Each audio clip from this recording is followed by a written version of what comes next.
Assalamualaikum warahmatullahi wabarakatuh.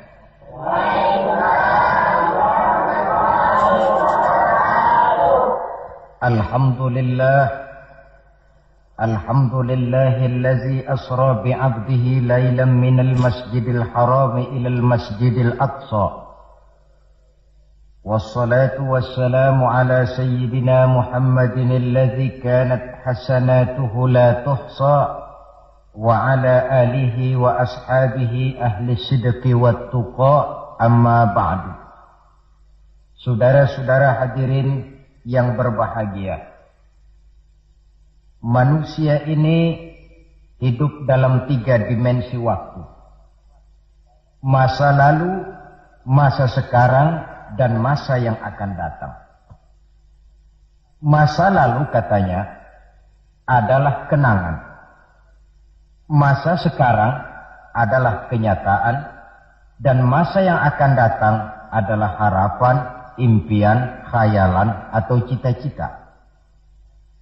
Orang yang baik sesungguhnya adalah orang yang pandai mengambil pelajaran dari masa lalu untuk dapat menentukan sikap pada hari ini dan sekaligus merencanakan hari yang akan datang.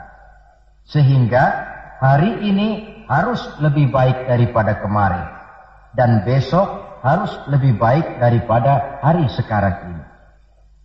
Dalam konteksnya dengan itulah kita pada pertemuan kali ini akan membicarakan tentang hikmah Isra dan Mi'raj.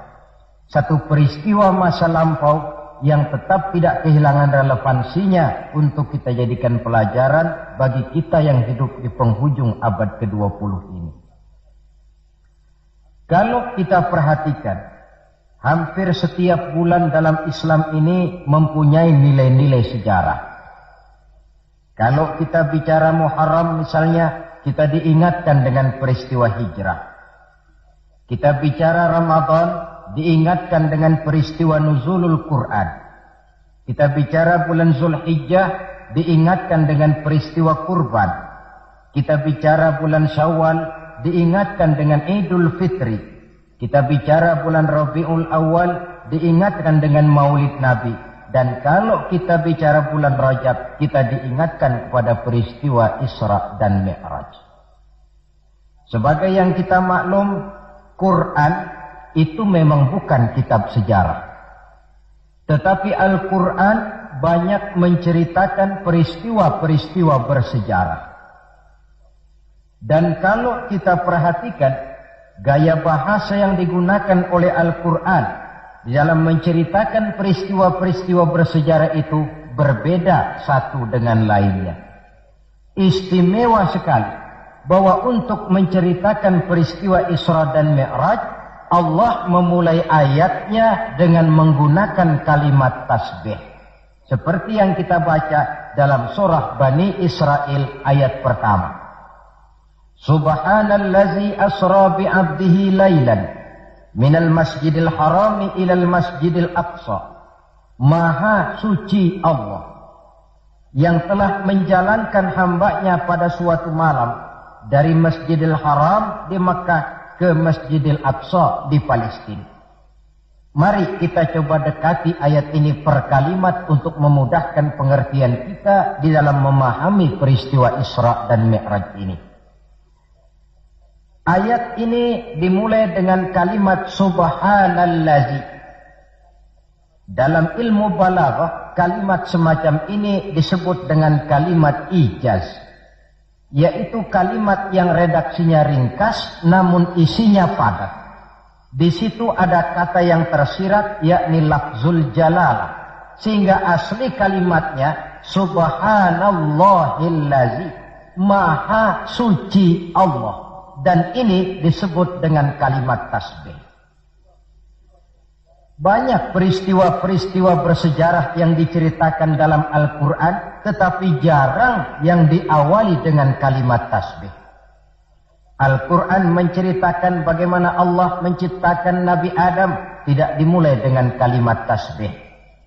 Al-Quran menceritakan bagaimana Fir'aun dan bala tentaranya ditenggelamkan di Lautan Merah. Itu kejadian hebat, tidak dimulai dengan kalimat tasbih. Pun Al-Quran menceritakan bagaimana umatnya Nabi Saleh, umatnya Nabi Hud dan lain sebagainya yang ditelan gempa bumi, ditiup angin topan, seluruhnya diceritakan dalam Al-Quran, tetapi tidak satu pun yang dimulai dengan kalimat tasbih.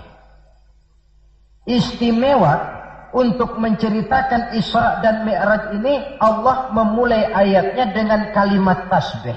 Subhanallazi, maha suci Allah. Maha suci dari segala kelemahan. Maha suci dari segala kekurangan. Maha suci dari segala ketidakmampuan. Allah mempertaruhkan kesuciannya untuk menjamin kebenaran peristiwa Isra dan Mi'raj. Dan sebagai pertanda, Isra dan Mi'raj bukan sekedar peristiwa biasa, tetapi Isra dan Mi'raj adalah peristiwa yang amat sangat luar biasa. Sampai Allah memulai ayatnya dengan menggunakan kalimat tasbih. Apa hikmah yang bisa kita ambil dari kalimat tasbih ini? Saudara, kita tahu di dalam agama kita ini kan ibadah macam-macam. Ada ibadah yang berat dan modalnya juga besar. Membangun masjid berat dan perlu biaya besar. Melaksanakan ibadah haji berat dan perlu biaya besar menurut umumnya ukuran ekonomi bangsa kita. Ini jenis ibadah yang berat dan perlu modal besar. Lalu ada pula ibadah itu yang berat tapi modalnya ringan. Seperti puasa. Puasa itu kan berat, puasa itu. Bukan menahan lapar dan hausnya yang berat, tetapi esensi puasa itu sendiri, yakni kemampuan mengendalikan nafsu. Kita ini kan kalau sedang puasa, lapar sih tahan, tapi marah kadang-kadang nggak tahan. Haus tahan, tapi ngomongin orang kadang-kadang nggak tahan. Padahal di situ esensi puasa, kemampuan mengendalikan nafsu. Dia ibadah yang berat, tapi modalnya ringan. Modal paling penting niat. Sahur itu kan hukumnya sunnah muakkadah. Yang wajib itu niatnya. Ini jenis ibadah yang berat tapi modalnya ringan. Lalu ada pula ibadah itu yang ringan, modalnya pun ringan. Agama menyebutnya dengan kalimatut thayyibah. Ucapan-ucapan yang baik yang dibanyak diajarkan oleh agama kita. Bertemu teman, assalamualaikum, ibadah. Memulai pekerjaan, bismillahirrahmanirrahim, ibadah. Melihat sesuatu yang hebat, masya Allah. Melihat sesuatu yang luar biasa, subhanallah. Terkejut, astaghfirullah. Mendapat nikmat, alhamdulillah. Terkena musibah, inna lillah wa inna ilaihi raji'un. Ibadah dengan modal yang ringan berupa mengucapkan kata-kata yang baik yang banyak diajarkan oleh agama kita. Ini kan ringan. Orang tidak perlu syarat toharoh, orang tidak punya wudhu itu istighfar boleh. Tidak punya wudhu itu baca sholawat boleh. Membiasakan ucapan-ucapan yang baik di dalam kehidupan. Itu hikmah yang kita ambil dari kalimat subhanallah. Kalimat selanjutnya asra. Maha suci Allah yang telah menjalankan. Asal kalimat asra ini sara yasiru. Lalu dibentuk dalam bentuk majhul menjadi asra yusri isra'an. Maha suci Allah yang telah menjalankan. Segera nampak dari ayatnya, saudara-saudara, bahwa dalam peristiwa Isra dan Mi'raj itu yang aktif sebenarnya Allah. Nabi pasif. Allah yang menjalankan, Nabi yang dijalankan. Orang dijalanin tentu terima beres, namanya juga dijalanin. Maka tidak heran kalau beliau berangkat dari Mekah, kemudian menuju Masjidil Aqsa di Palestina.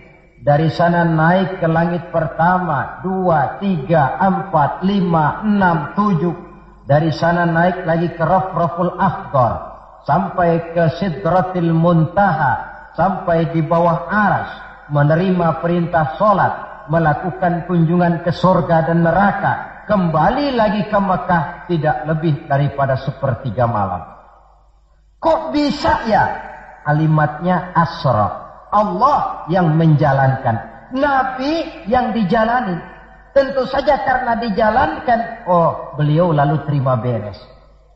Andai kata Rasul berjalan sendiri, terang beliau tidak akan mampu menempuh jarak yang demikian jauh dalam waktu yang relatif singkat. Artinya, di dalam memahami peristiwa Isra dan Mi'raj ini, yang dipakai bukan logika intelektualitas manusia, tetapi logika kemahakuasaan yang mutlak dari Allah Subhanahu wa ta'ala. Satu contoh kecil. Saya satu hari berangkat ke Bogor. Jam 9 saya berangkat dari rumah, ambil baju di lemari, saya pakai. Berangkatlah saya ke Bogor. Saya tidak tahu kalau di kantong baju saya ada semutnya. Saya pun berangkat ke Bogor. Jam 10 sampai di Bogor, 10:30 urusan selesai, kembali lagi ke rumah, 11:30 sudah sampai di rumah. Baju saya buka, saya gantung kembali di lemari, semutnya keluar dari kantong, cerita sama teman-temannya. Saudara-saudara bangsa semut, percayalah saya baru saja pulang dari Bogor. Kata temannya, jam berapa kau berangkat? Tadi jam 9. Lalu 11:30 sudah sampai lagi di sini? Iya. Temannya yang berpikir menurut logika semut, mana mungkin percaya. Tentu akan berkata, bagaimana mungkin mut? Badanmu begitu kecil, jalanmu begitu lambat. Masa ke Bayoran Bogor jam 9 berangkat, 11:30 sudah pulang lagi? Temannya tidak tahu, semut bukan jalan sendiri, tapi nyempeng di kantong saya. Dahulunya Abu Jahal, Abu Lahab, dan abu-abu lainnya, itu mikirnya pakai logika manusia. Ya jelas toh, peristiwa ini tidak akan bisa dicernakkan oleh logika. Karena itu kalau sedikit orang mau merenungi ayatnya, tidak terlalu sulit memahami Isra dan Mi'raj. Dia kehendak Allah, bukan kehendaknya Rasulullah Sallallahu Alaihi Wasallam. Ini kalimat asra. Kemudian kalimat bi'abdihi, maha suci Allah yang telah menjalankan hambanya. Kenapa kok Allah memakai kalimat tidak langsung? Kan lebih enak saja kalau Allah bilang misalnya, Subhanallazi asra bi Muhammad, maha suci Allah yang telah menjalankan Muhammad. Begitu saja, kenapa sih? Kenapa harus pakai bi'abdihi, maha suci Allah yang telah menjalankan hambanya? Pakai kata-kata hamba. Apa maksudnya? Nah, di dalam kalimat hamba ada dua data.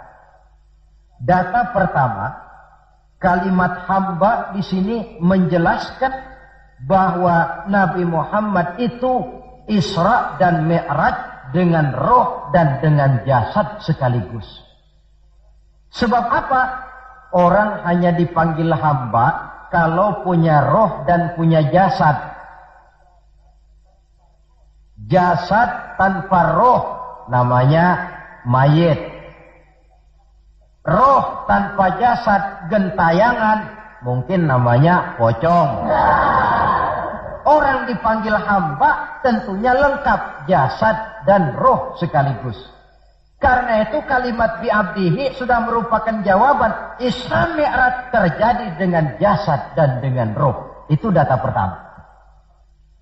Data yang kedua, kalimat bi'abdihi ini menjelaskan bahwa Nabi Muhammad itu oleh Allah benar-benar telah diakui sebagai hambanya.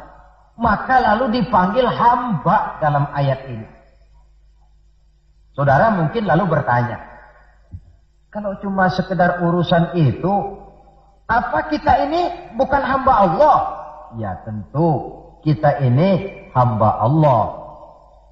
Kata siapa? Kata kita. Kalau kata kita, namanya mengaku. Orang mengaku tentu boleh-boleh saja, namanya ngaku. Cuma diakui atau tidak, ini yang jadi masalah. Saya bisa saja berkata, saya kenal dengan Bapak Presiden. Tapi yang jadi masalah, apakah Bapak Presiden juga kenal dengan saya? Dengan kata lain, kalau kata-kata hamba Allah keluar dari mulut manusia, nilainya murah. Kenapa murah? Sebab itu pengakuan. Tapi kalau keluar dari Allah sendiri, itu yang mahal. Maksudnya bagaimana? Berapa banyak manusia di dalam hidup ini, mulutnya berkata saya hamba Allah, tapi perbuatannya membuktikan dia hamba dunia, hamba nafsu, budak jabatan, budak pangkat, budak harta, tidak sesuai antara ucapan dengan perbuatannya. Dari kalimat bi'abdihi ini kita ambil hikmah. Sekali kita menjadi hamba Allah, jangan menghamba kepada yang selain Allah. Sebab syahadat yang kita ucapkan punya konsekuensi. Asyhadu an la ilaha illallah. Saya bersaksi tidak ada Tuhan melainkan Allah. Maka itu berarti saya tidak akan menyembah kecuali hanya kepada Allah. Saya tidak akan pernah takut kecuali hanya kepada Allah. Saya tidak akan pernah minta tolong kecuali hanya kepada Allah. Saya tidak akan menggantungkan hidup kecuali hanya kepada Allah. Saya tidak akan pernah takut kecuali hanya kepada Allah. Konsekuensi yang logis daripada ucapan kalimat syahadat itu. Sekali kita menghamba kepada Allah, jangan menghamba kepada yang selain Allah. Adapun Nabi sebelum dipanggil bi'abdihi dalam ayat ini, kita baca dari sejarah tahun-tahun sebelum beliau dipanggil dengan kalimat bi'abdihi, tahun kelabu, amul huzni dalam sejarah itu, tahun duka cita. Beliau ditinggal oleh paman tercinta Abu Thalib. Setelah paman tercinta meninggal, istri tercinta pun wafat, Khadijah.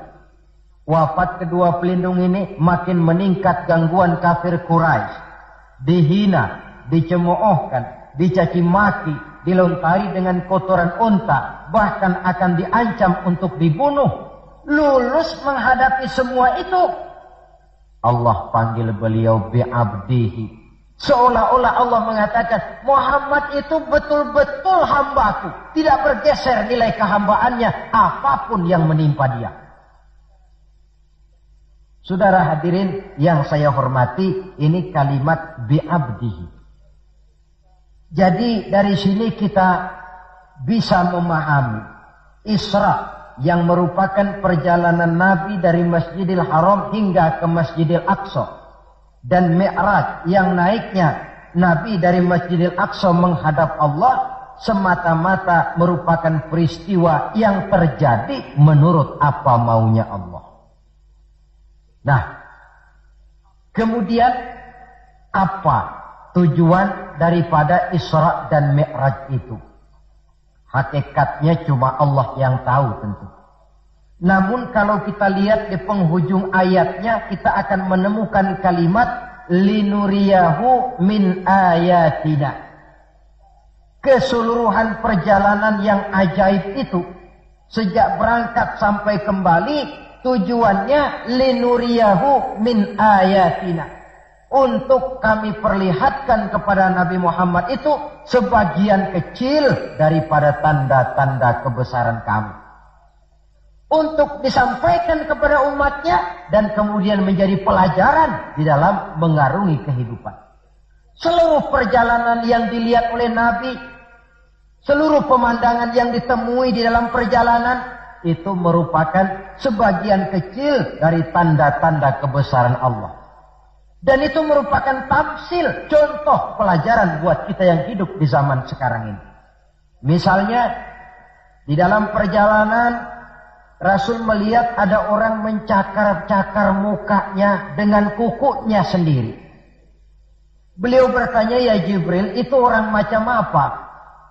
Jibril yang waktu itu bertindak sebagai bodyguard menjelaskan, Muhammad, itulah contoh daripada umatmu, orang-orang yang suka memburuk-burukan saudaranya sendiri. Ditamsilkan bagaikan orang yang mencakar mukanya sendiri.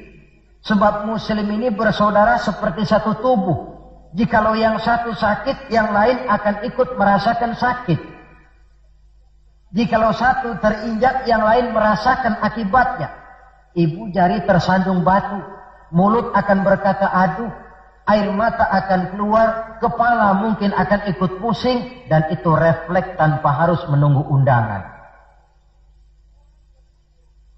Orang yang memburuk-burukan saudaranya sendiri, hakikatnya mencakar mukanya sendiri. Bak kata pepatah, menepuk air di dulang, terpercik muka sendiri.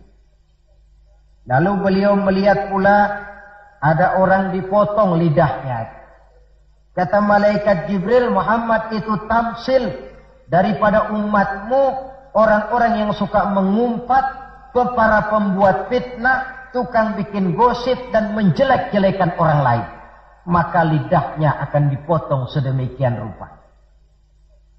Lalu beliau melihat pula dalam perjalanan ada orang memikul kayu. Sudah cukup berat, rengkek-rengkek dia membawa beban yang cukup berat itu. Anehnya malah, beban yang sudah cukup berat itu bukan dikurangi, malah ditambahi. Makin berat, makin ditambah, makin berat, makin ditambah. Sampai Nabi heran dan tanya, Jibril apa lagi kalau ini? Nah Muhammad, ini tamsil daripada umatmu, orang-orang yang dipercayakan untuk memikul satu amanah, tetapi amanah yang satu belum dia laksanakan, sudah diterima amanah yang lain. Akhirnya bertumpuk-tumpuk di pundaknya amanah-amanah yang harus disampaikan. Orang yang terlalu banyak jabatan, tetapi kemudian ternyata tidak mampu melaksanakan tugasnya. Tapi dikasih jabatan baru, mau lagi. Dikasih yang baru, mau lagi. Soal mampu atau tidak, soal nomor 2, yang penting punya jabatan. Orang yang di dalam menerima suatu pekerjaan tidak pernah mengukur dengan batas kemampuan yang dimilikinya. Lalu beliau melihat pula ada sekelompok orang menanam. Hari itu dia menanam, hari itu juga tumbuh, hari itu juga keluar buahnya. Diketamnya, lalu tumbuh lagi gantinya. Tiap kali diketam, tiap kali keluar buahnya. Itu tamsil apa ya Jibril? Kata malaikat Jibril, wahai Muhammad, itulah satu contoh daripada umatmu, orang-orang yang gemar memberikan bantuan kepada orang yang memang memerlukannya. Mereka yang rajin sedekah, membantu fakir miskin, menyantuni yatim piatu, memberikan bantuan kepada pengembangan dakwah, madrasah, pendidikan dan pesantren. Hakikatnya mereka mengeluarkan uang, tetapi hakikatnya itu adalah untuk kepentingan diri mereka sendiri. Dicontohkan laksana orang, hari itu dia menanam, hari itu tumbuh buahnya. Dia petik, keluar lagi gantinya. Begitu seterusnya, tidak pernah berhenti. Jadi orang yang rajin bersedekah, senang memberikan bantuan kepada mereka yang memerlukannya, pada hakikatnya adalah orang-orang yang tidak pernah merugi barang sedikit pun. Malah milik kita yang sebenarnya adalah apa yang sudah kita belanjakan di jalan Allah. Uang kita di kantong kita adalah uang kita hari ini. Besok barangkali uangnya sopir taksi. Uang yang ada di dompet, uang kita hari ini. Besok barangkali uangnya tukang rokok. Uang kita yang sebenarnya apa yang sudah kita belanjakan di jalan Allah. Baik dalam bentuk zakat, infak, sedekah dan lain sebagainya. Tentu banyak peristiwa yang dilihat oleh Nabi di dalam perjalanan yang seluruhnya merupakan pertanda kebesaran dari Allah Subhanahu wa taala. Nah, saudara, Kemudian di antara tujuan Isra dan Mi'raj, di samping memperlihatkan sebagian kecil tanda kebesaran Allah, menerima perintah sholat. Dari segi menerimanya saja sholat itu sudah istimewa. Coba kita lihat. Allah perintah kita puasa. Cukup turun ayat.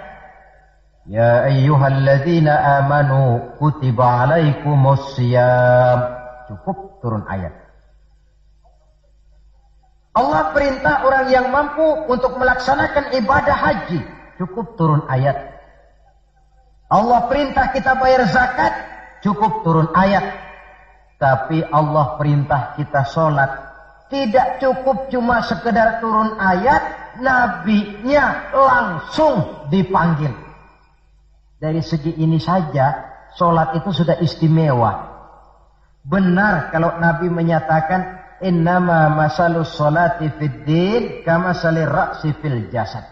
Kedudukan sholat dalam agama sama dengan kedudukan kepala dalam anggota badan manusia. Kita yakin manusia tidak punya sebelah tangan, mungkin masih bisa hidup. Manusia tidak punya sebelah kaki, barangkali masih bisa hidup. Manusia tidak punya sebelah telinga, masih bisa hidup. Tapi kalau manusia sudah tidak punya kepala, umpama hidup juga, itu barangkali tulen turunannya kuntilanak. Begitulah kita lihat kedudukan sholat ini di dalam agama.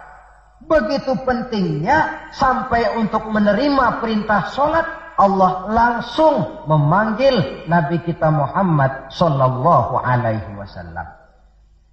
Saudara hadirin yang saya hormati, apa sih sebenarnya perlunya kita sholat itu? Tidak untuk menggembirakan Allah. Se-ASEAN orang tidak ada yang sholat, Allah tidak akan pensiun. Jangan lagi kita berpikir, barangkali kalau kita se-Jakarta ini tidak sholat, Allah rugi. Tidak. Tidak usahlah se-Jakarta, se-ASEAN lah. Tidak ada orang yang sholat. Allah tetap Allah. Sebab ia menjadi Allah, tidak ada ketergantungannya kepada manusia. Ia tidak pernah mengambil manfaat daripada perbuatan manusia. Sholat yang diperintahkan kepada kita, manfaatnya akan kembali kepada kita. Apa sih manfaat sholat itu dalam hidup ini? Untuk menjawab apa manfaat sholat, coba kita lihat. Ayat yang memerintahkan sholat itu selalu oleh Allah dimulai dengan kata aqimis sholat. Tidak ada i'malis sholat, if'alis sholat. Tidak. Mesti aqimis sholat. Dirikan sholat. Bukan kerjakan. Tapi dirikan. Maaf saudara. Mungkin di antara kita sudah banyak yang mengerjakan sholat. Tapi belum banyak yang mendirikan sholat. Apa bedanya Pak mengerjakan sholat dengan mendirikan sholat itu? Kalau mengerjakan sholat itu cuma asal sekedar gugur kewajiban. Kadang-kadang keluar sholat Jumat nukar sendal. Mentang-mentang khotibnya khutbah, saudara-saudara kaum muslimin, ambillah yang baik, tinggalkan yang buruk. Lalu keluar praktek. Padahal sholat, di situ kita lihat bahwa orang macam ini sebenarnya hanya sekedar baru mengerjakan sholat, belum mendirikan sholat. Padahal agama menuntut kita dirikan sholat. Apa pengertian mendirikan sholat itu? Mendirikan sholat artinya mengerjakan sholat dengan betul, cukup syarat rukunnya, selesai sholat, ajaran sholat diterjemahkan di luar sholat. Itu artinya mendirikan sholat. Jadi ada istimrar, kontinuitas, kesinambungan kata orang sekarang. Pada waktu dia mengerjakan sholat kelihatan khusyuknya. Setelah selesai dia sholat, kembali ke masyarakat, kembali ke tempat tugas, ajaran sholat diterjemahkan di sana. Nah, saudara hadirin, Apa ajaran sholat yang harus kita terjemahkan dalam hidup, yang artinya ini merupakan manfaat daripada sholat? Pertama, sholat mengajarkan kita satu sifat yang disebut rendah hati, at-tawadhu. Rendah hati bagaimana? Anggota badan kita yang paling kita hormatikan kepala. Kalau bergurau dengan teman, dipukulnya tangan kita, masih senyum kita. Dipegangnya kaki, masih senyum kita. Tapi kalau sudah kepala, namun kepala yang begini kita hormati, manakala sujud di hadapan Allah, sama rendahnya dengan telapak kaki kita. Allahu Akbar. Selesai sholat, kembali ke masyarakat, sombongnya hilang. Ini mendirikan sholat. Sebab apa? Dia tahu orang sombong itu Allah tidak senang. Iblis diusir dari surga itu kan cuma karena sombong. Diperintah sujud kepada Nabi Adam, dia tidak mau. Allah tanya Iblis, kenapa kau tidak mau? Ini kan perintahku, kata Allah. Iblis dengan sombongnya menjawab, wahai Allah, saya akan diciptakan dari api, Adam kan dari tanah. Unsur api lebih mulia daripada unsur tanah. Masa saya harus sujud sama Adam yang baru kemarin? Gengsi ah. Kata Allah, kamu sombong Iblis. Surga bukan tempat orang sombong. Keluar. Iblis diusir dari surga. Jadi kira-kira sajalah yang sudah di surga itu sombong saja diusir. Apalagi kita yang masih di dunia ini. Dalam segala bentuknya, sombong itu Allah tidak senang. Sombong ilmu, Allah tidak senang. Mentang-mentang punya ilmu agama, tepuk-tepuk dada, nih saya satu-satunya ustadz di sini. Semuanya mesti ngaji sama saya ya. Kalau tidak ngaji sama saya, Islamnya kurang tapi sah. Sombong dengan ilmu. Sombong harta, ibu-ibu, Allah juga tidak senang. Sombong pangkat pun demikian juga, yang wajar-wajar sajalah kita dalam hidup. Tawadhu. Yang kedua, sholat mengajarkan kita untuk ikhlas. Berbuat tanpa pamrih. Kalau sudah Allahu Akbar, itu sudah karena Allah. Orang mau puji atau tidak, mau tahu atau tidak, mau dengar atau tidak, yang penting Allah. Tertanam keikhlasan. Bagaimana orang yang ikhlas dalam berbuat itu? Maaf-maaf. Orang yang ikhlas dalam berbuat itu seperti orang buang air besar. Saudara, kalau saya tanya, pagi-pagi buang air besar itu ikhlas apa tidak? Walaupun malam saudara habis makan enak, sate, opor ayam, buahnya anggur, apel, besok pagi dibuang, ikhlas. Tidak pernah ditengok-tengokin. Begitu jatuh lalu dilihat, ini jangan-jangan satenya ini, tidak. Sudah jatuh ya sudah, kurelakan kau pergi. Berbuat tanpa pamrih, yang penting Allah. Ini mendirikan sholat. Yang ketiga, ini saya kira yang banyak dicari orang sekarang. Sholat itu memberikan ketenangan dalam hidup. Ketenangan bagaimana? Kita manusia hidup ini kan punya ambisi dan emosi. Yang orang lain punya, kita kepengen. Yang orang lain bisa, kita kepengen. Itu wajar, namanya manusia mesti punya emosi. Tapi emosi yang membludak tanpa dinetralisir akan bisa menimbulkan psikosomatik. Di mana manusia disiksa oleh perasaannya sendiri. Cobalah. Kadang-kadang dia lihat tetangganya beli televisi berwarna. Tetangga yang sebelah meriang. Enggak dia apa-apain, meriang. Tetangganya malah makin kaya, besok beli kulkas. Wah, dia makin gawat, opnam, masuk rumah sakit. Di rumah sakit dapat kabar tetangganya beli mobil. Wah, mati dia. Disiksa oleh perasaannya sendiri. Orang yang sholat lain. Jam 11 siang lihat tetangga bawa TV berwarna baru. Temperatur naik, panas. Wajar. Datang waktu zuhur. Kutub-kutub badan yang panas karena lihat tetangga bawa TV baru. Didinginkan oleh air wudhu. Begitu terkena air wudhu, temperatur turun seadem. Selesai wudhu menghadap ke arah kiblat, usolli fardhu zuhri, Allahu Akbar, Allah yang maha besar. Temperatur makin turun ke titik nol, titik netral. Sebab apa? Dia sudah berhadapan dengan zat yang maha besar. Allahu Akbar, yang besar cuma Engkau ya Allah. Televisi tetangga saya mah kecil.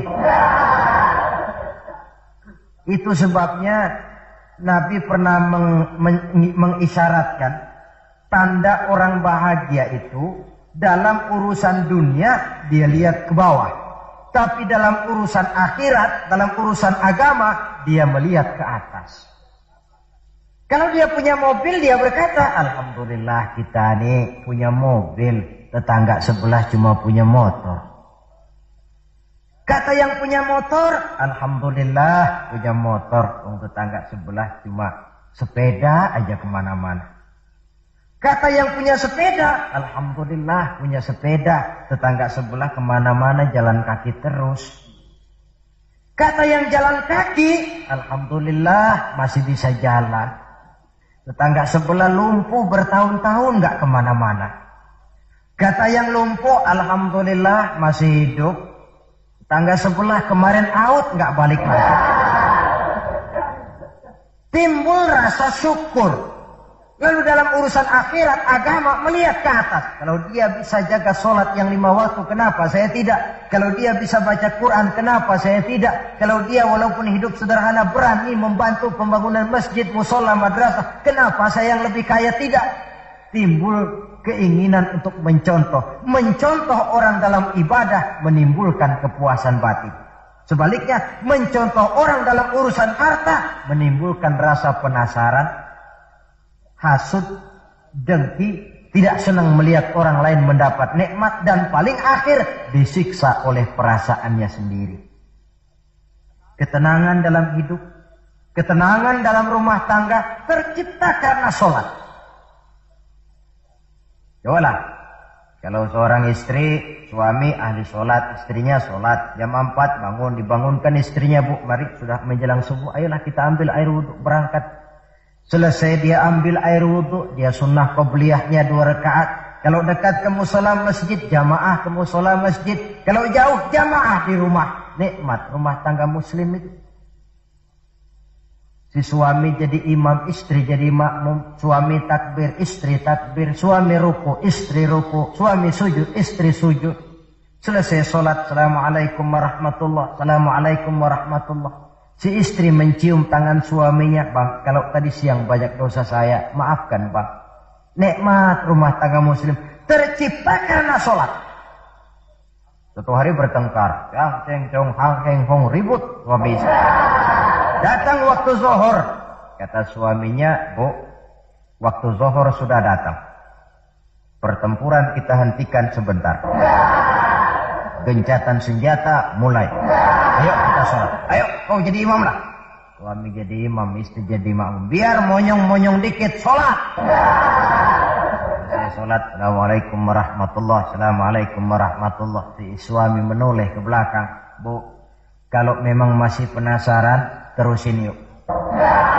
Saya kira kalau memang masih terus juga, itu memang dasar ahli bertengkar. Sudah profesional itu. Pakai sholat saja tidak mempan, bagaimana pula dengan yang lain. Sholat membawa ketenangan dalam hidup pribadi, berumah tangga, bahkan bermasyarakat sampai kepada bernegara. Inilah makna inna sholata tanha anil fahsya'i wal munkar. Sholat yang didirikan dengan betul mampu mencegah manusia daripada perbuatan yang keji dan munkar. Saudara hadirin yang saya hormati, dengan demikian maka Sholat adalah keperluan kita, bukan keperluannya Allah. Dan waktunya sudah diukur sedemikian rupa. Coba lihat, antara subuh dengan zuhur itu intervalnya panjang. Sebab apa? Allah juga tahu di situ jam-jam sibuk. Pegawai di kantor, petani di ladang, di sawah, pedagang di pasar, maka di situ tidak ada sholat kecuali sholat sunnah. Bekerja kita dari pagi sampai siang sampai udara panas, timbul stres. Datang refreshing, istirahatlah, jangan diforsir, ademi dengan wudu, lalu sholat zuhur. Selesai sholat zuhur, kembali lagi ke tempat tugas. Antara zuhur dengan asar, intervalnya lebih pendek. Sebab apa? Dalam udara panas, kerja cepat melelahkan. Maghrib dengan isya, intervalnya lebih pendek lagi. Sebab apa? Sudah masuk malam. Sebagian besar kejahatan justru terjadi pada waktu malam. Antara isya dengan subuh, intervalnya memang panjang. Tapi di sana ada terminal kontrol cadangan yang disebut tahajud, hajat, dan sebagainya. Terminal-terminal kontrol cadangan untuk menjaga stabilitas temperatur batin manusia.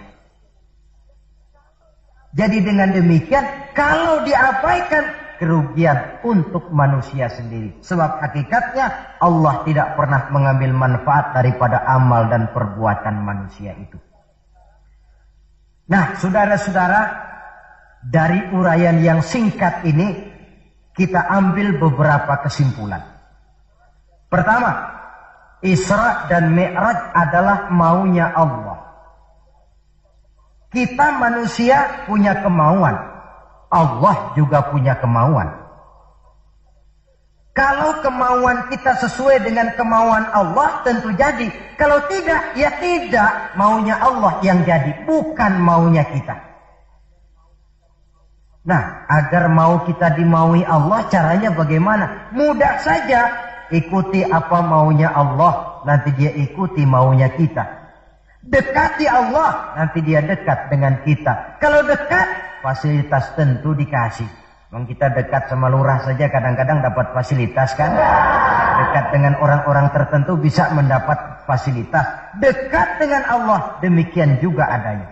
Sarana komunikasi yang paling efektif untuk mendekati Allah, sholat adanya.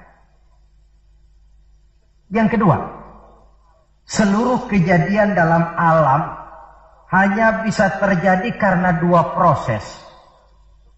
Pertama yang disebut proses kauniyah, yaitu seluruh kejadian yang terikat oleh hukum kausal, hukum sebab akibat. Kalau begini, mesti begitu.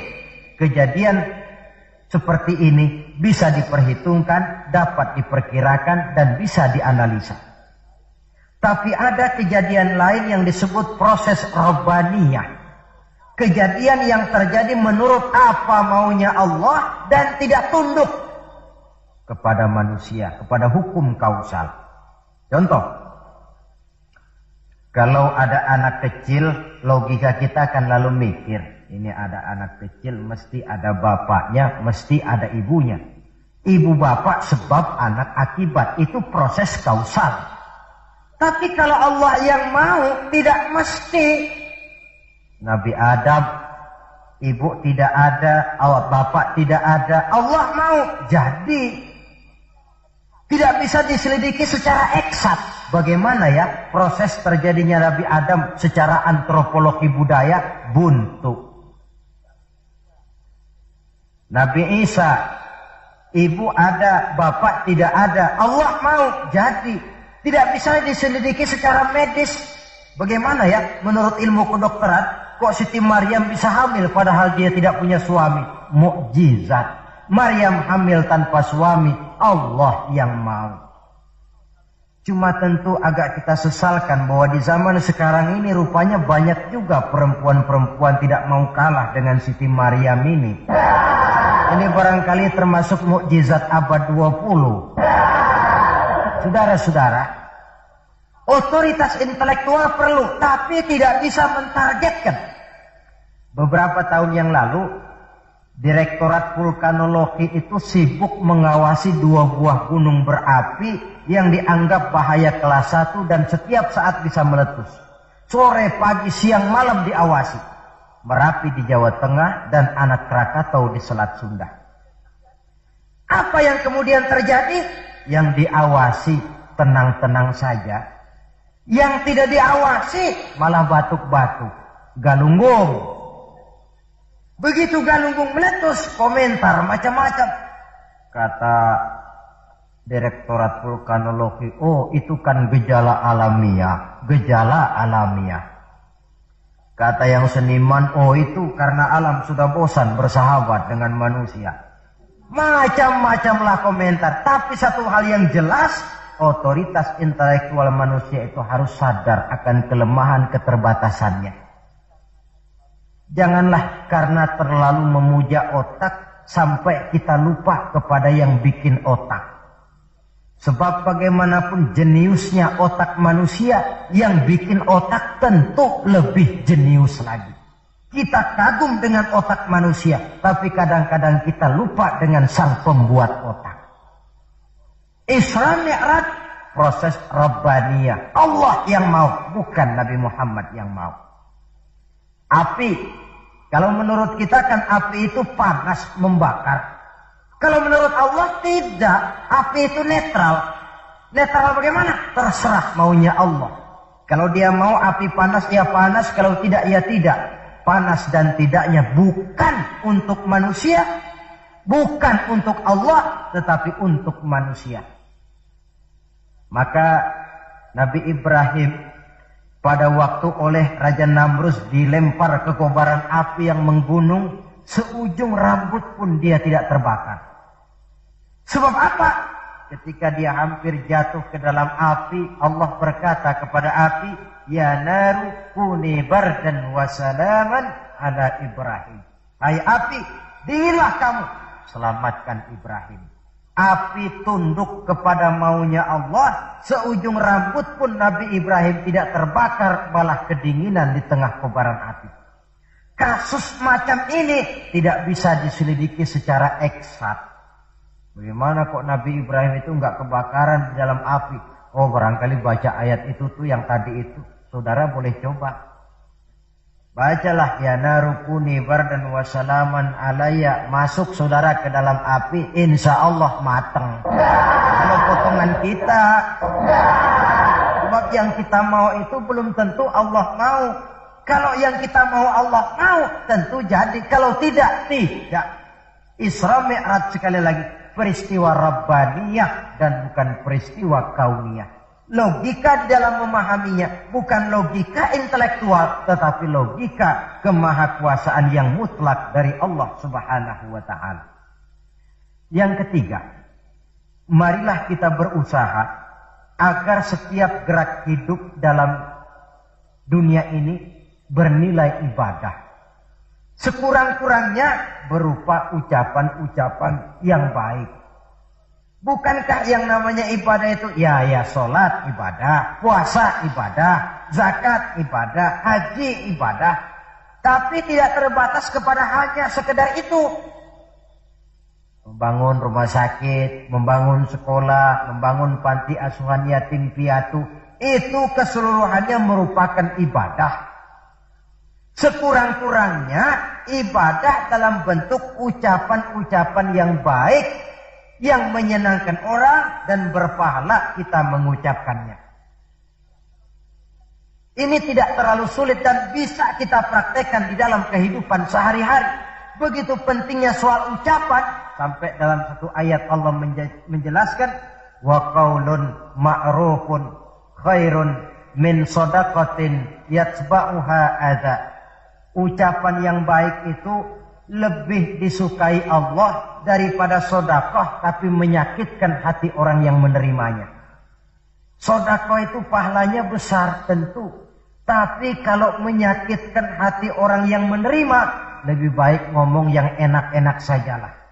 Termasuk ini kalimatut thayyibah, ucapan yang baik. Yang keempat, marilah kita menjaga stabilitas kita sebagai hamba Allah. Miskin hamba Allah. Jadi orang kaya tetap hamba Allah. Orang biasa hamba Allah.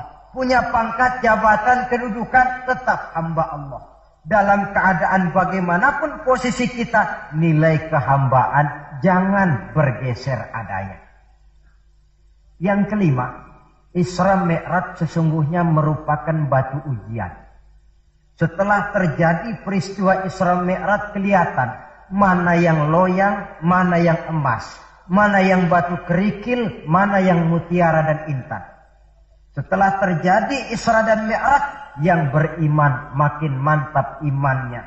Yang ragu-ragu makin kembali malah kepada kekafiran. Yang memang sudah kafir makin menghebat kekafirannya. Rombongan pertama yang makin mantap imannya diwakili oleh Abu Bakar Siddiq. Sehingga ketika diceritakan orang kepadanya, wahai Abu Bakar, sahabatmu Muhammad itu sudah gila dia. Gila bagaimana? Masa dia cerita katanya tadi malam dia dari Masjidil Aqsa, lalu sekarang sudah ada di Mekah lagi. Betul dia cerita macam itu? Betul. Saudara, kalau memang Muhammad yang cerita macam itu, jangankan cuma sekedar sampai Masjidil Aqsa di Palestina, lebih daripada itu pun kalau dia yang memang betul cerita, saya percaya. Makin mantap. Yang ragu-ragu malah ada yang kembali kepada kekufuran. Yang kafir malah makin menghebat kekafirannya. Maka Isra Mi'raj merupakan ujian bagi umat untuk menyaring, merupakan filter mana umat Nabi yang benar-benar yakin dengan iman, dan mana yang setengah-setengah, dan mana yang murtad, kemudian mana yang ingkar dan kafir.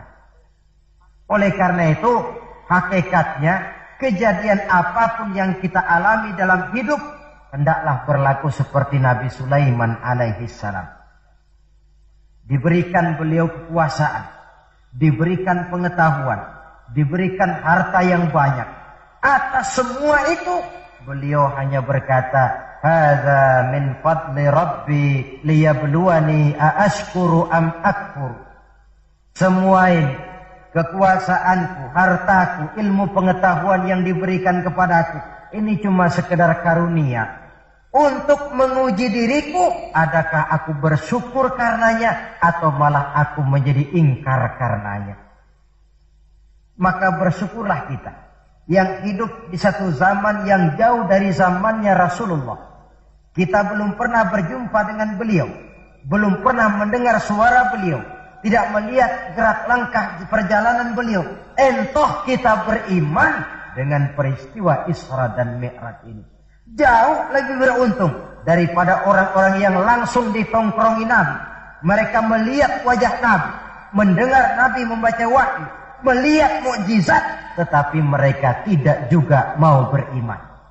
Nilai-nilai iman ini kalau tidak kita pelihara dan kita syukuri, akan bisa bergeser, ditelan oleh segala macam godaan dan cobaan yang kita hadapi di dalam perjalanan hidup ini. Saudara-saudara hadirin yang saya hormati, dengan begitu maka Isra dan Mi'raj dengan segala kejadian yang ada di dalamnya, sekali lagi merupakan bukti kemahakuasaan yang mutlak dari Allah dan kelemahan serta keterbatasan dari kemampuan yang dimiliki oleh manusia. Membicarakan Isra dan Mi'raj artinya bercermin di dalam perjalanan yang luar biasa itu. Bercermin apa? Bahwa pengetahuan manusia, taruhlah dia sudah melanglang buana ke ruang angkasa, tapi masih terbatas kepada alam yang fisika, dan itu pun sedikit sekali. Belum dia menyeberang ke alam metafisika. Kekayaannya, apalah artinya kekayaan manusia ini? Jabatan barangkali, kita semua sadar bahwa pangkat yang paling tinggi sebenarnya kan pensiun. Titel yang paling akhir tidak lain adalah almarhum.